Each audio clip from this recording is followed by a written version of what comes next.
Selamat siang Ibu Yanti. Selamat siang. Maaf mengganggu waktunya. Tadi Bu Yanti kan rencananya mau pulang duluan kan, kegiatan kan. Iya, Ya, enggak apa-apa. saya tuh sebenarnya tertarik. Jadi rencana pertemuan ini tuh terkait apa yang pernah Ibu Yanti ceritakan, ungkapkan sama saya tentang eh, program yang Ibu Yanti akan terapkan di kelas Ibu Yanti.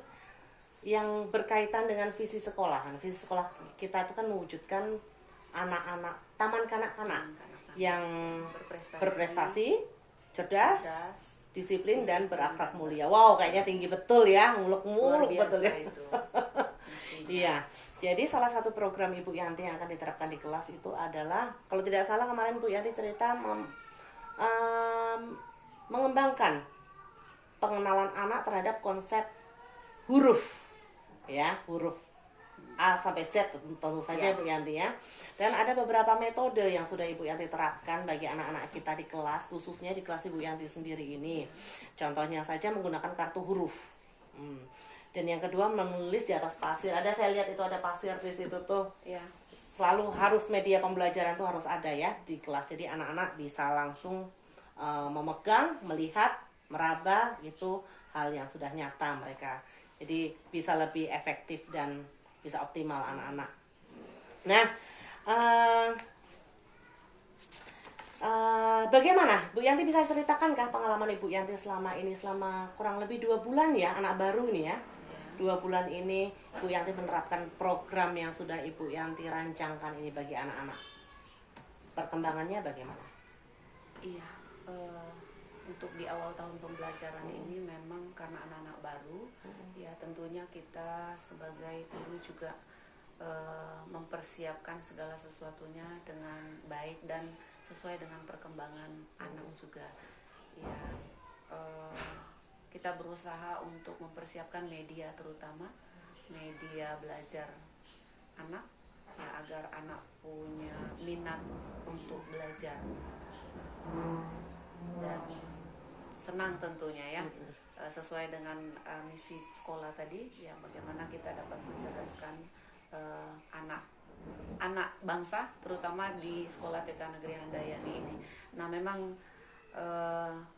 banyak kendala ya, banyak kendala yang kita hadapi terkait dengan perkembangan anak tentunya, karena dengan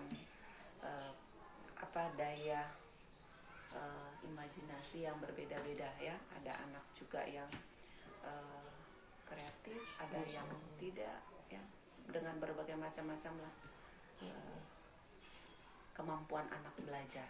Nah, itu dia. Saya itu tertarik waktu Ibu Yanti bilang, ini Jo, kartu huruf ini loh. Jadi di situ saya lihat tuh ada banyak kartu huruf, ada 10 sampai 20 paket ya kartu huruf di situ untuk anak-anak di kelas itu. Lalu menulis di atas pasir ini. Nah, selama 2 bulan pertemuan dengan anak-anak ini, paling tidak seminggu berapa kali Bu Yanti melaksanakan kegiatan hal itu? Untuk kegiatan anak-anak ya, karena kita selang-seling juga dalam 1 minggu itu kegiatannya kan tidak sama ya, bervariasi ya kegiatannya. Jadi paling tidak untuk kartu Huruf sama kartu angka, mungkin kalau kartu angka itu bisa setiap hari ya, mungkin kita bisa kenalkan sebelum. Kalau di kegiatan main ya berbeda. Kalau kita langsung di kegiatan main itu mungkin paling tidak dalam 1 minggu itu ada 3 kali bisa kita kenalkan kepada anak. Iya, tertarik saya nih setiap hari ya ini Bu Yanti ya. Iya, yang setiap hari itu kalau masalah angka, kalau di awal kan pasti dengan berbagai macam metode kan, kita dengan lagu. Nah, kecuali di kegiatan main yang mungkin ya agak bervariasi sedikit. Itu saja. Setiap hari berarti anaknya sudah 2 bulan, 1 minggu 5 hari atau 4 hari, berarti 4 kali 5 20, udah 40 hari ya kira-kira anak-anak bermain menggunakan media kartu tuh ya. Iya. Dan kira-kira skala 1 hingga 10 itu posisi Ibu Yanti menerapkan metode itu, keberhasilannya skalanya berapa itu? Oh iya, kalau berbicara tentang skala untuk sekarang ini sepertinya di skala 7 kayaknya. 7. Iya. Belum sampai 10 ya. belum sampai 10 karena ini kan tahun ajaran baru ya, karena anak-anak juga baru Agustus September ya, baru 3 bulan. Iya, jalan 3 bulan. Jalan 3 bulan anak-anak ya, sepertinya baru di skala 7. Skala 7 ya, oleh karena ini baru 2 bulan Iya, perjalanannya. baru 2 bulan perjalanan untuk kegiatan.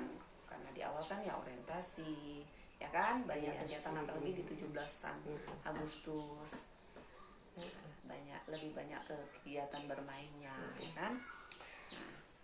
Senang saya melihat kelasnya Ibu Yanti ini, banyak sekali tempelan-tempelan gambar-gambar nih ya, baik itu angka, huruf, gambar-gambar yang lainnya. Ini merupakan aset loh. Ini aset kekuatan sekolah kita. Selain manusia, guru-gurunya, ini juga merupakan aset aset fisik ini, gambar-gambar ini. Ya. Memicu anak-anak untuk dapat mengembangkan kemampuan mereka ke depannya nih ya. Lalu saya tadi sempat mendengar Ibu Yanti cerita ada kendala-kendala. Nah, bisa ceritakan kendala apa saja yang Ibu Yanti rasakan? Nah, kendala Dialami. itu banyak ya. Kendalanya kita temukan dengan siswa sendiri, dengan anak ya, dengan siswa. Ada anak yang kecerdasannya berbeda-beda, itu tadi ya, kemampuannya berbeda-beda ya dalam menerima menerima pembelajaran yang kita berikan. Nah, dan lagi anak-anak ini kan aktifnya berbeda juga, ada yang aktif. Nah, bahkan sampai saat ini tuh ada anak-anak yang masih menangis, perlu pendampingan dengan anak tersebut. Nah, ada yang sudah mengenal angka, misalnya kemampuannya mengenal angka 1 sampai 10, ada yang belum, bahkan mengenal 1 sampai 5, ada yang belum sama sekali, seperti itu ya. Itu kemampuannya dengan berbeda-beda ya, karena mungkin itu tadi baru pertama kali, baru tahun ajaran baru lah tentunya ya. Apalagi anak yang baru masuk di kelompok B kayaknya lebih banyak anak yang langsung dari rumah gitu, langsung dari rumah. Kalau tadinya melalui kelompok bermain seperti itu kan mungkin kita tinggal menyambung gitu. Nah, itu banyak kendala. Dan yang kedua lagi mungkin terkait media barangkali ya, media ajarnya. Media, iya. Ya. Memang ya anak-anak TK tuh ya, Itu dia. ada yang kemampuannya berbeda-beda. Jadi memang kita harus paling tidak mempersiapkan media pembelajaran sesuai dengan minat mereka, kemampuan mereka gitu ya. Bagus nih Bu Yanti. Nah, bagaimana kiat-kiat Ibu Yanti strategi kalau ada anak yang menangis di kelas itu? Terganggu ya? Nah, itu dia. Luar biasa itu. Memang kita gurunya juga perlu tenaga ekstra untuk untuk bagaimana cara strategi kita supaya anak-anak itu punya minat untuk belajar ya. Strateginya adalah saya mengelompokkan anak-anak ini sesuai dengan kemampuannya masing-masing. Sesuai dengan kemampuannya. Contoh misalnya seperti anak Adril gitu ya. Anak Adril itu kan anaknya aktif, tidak tenang belajarnya. Nah, jadi untuk mengenal angka dan huruf itu juga sangat kurang, ya, sangat kurang. Nah, jadi karena anak itu aktif, saya kelompokkan. Mungkin dia hanya bisa mengenal angka atau huruf itu kalau dia angka dari 1 sampai 5 saja gitu. Jadi saya kelompokkan nanti mana yang bisa 1 sampai 10, nanti saya kelompokkan. Dan yang aktif mungkin saya lebih pegang anak yang aktif lah begitu ya, dampingi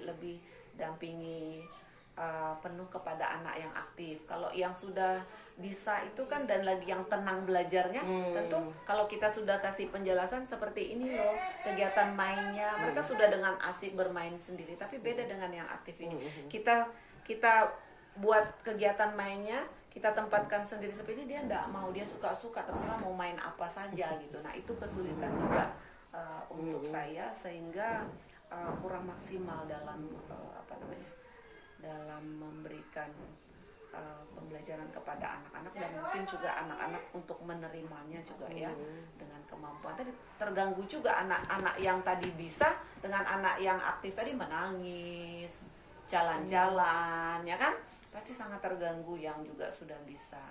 Nah, jadi mungkin ya saya lebih untuk anak yang menangis itu mungkin saya lebih cari media yang cocok juga, media yang cocok yang dia minati. Karena sekarang kan kita tidak bisa memaksa, kalau kita bilang oh ini loh kamu harus main, tapi kalau dia tidak suka itu mungkin dia lebih senang dengan permainan yang lainnya, kita berikan saja gitu kan, tapi sambil juga didampingi.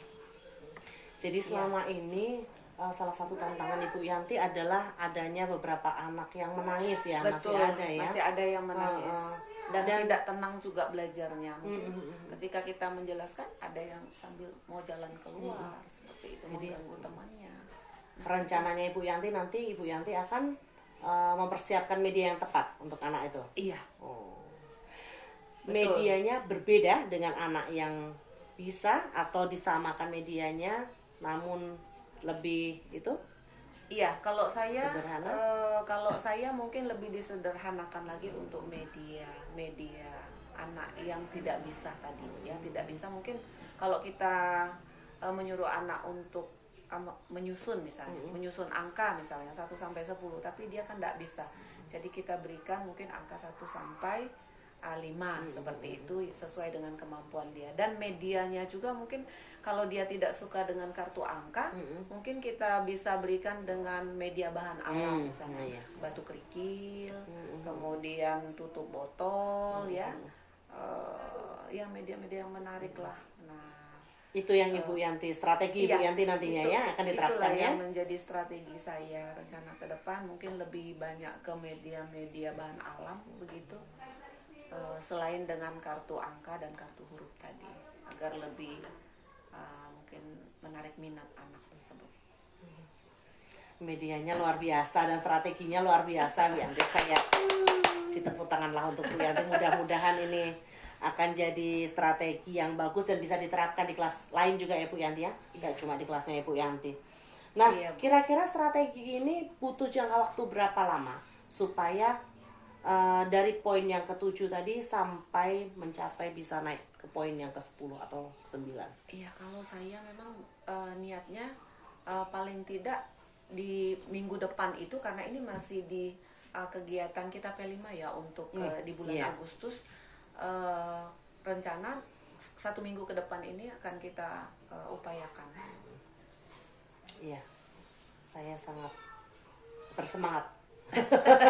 Ya, betul, bagus itu Bu Yanti.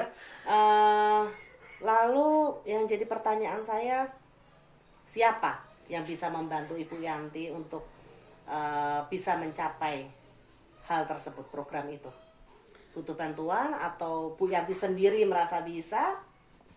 Saya sebenarnya butuh bantuan teman guru ya, teman guru untuk mendampingi saya gitu. Karena itu tadi ya, kendala untuk pengawasan kepada anak-anak tadi kan, karena anak banyak ada yang aktif ya kan, ada yang menangis dengan berbagai macam, itu tentunya kita mau butuh guru pendamping. Jadi ya berusaha juga saya sendiri sebenarnya, tapi ya karena kita pengen supaya anak itu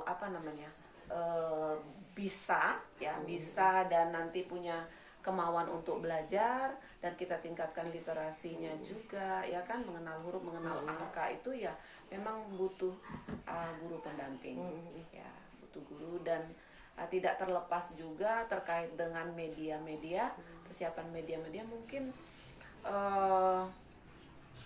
perlu berkonsultasi juga dengan kepala sekolah untuk kesiapan media-media yang ada di dalam, sehingga mungkin kalau saya lihat di sini memang nggak terbatas juga media kita ya kan, supaya pengadaan media lebih baik lagi.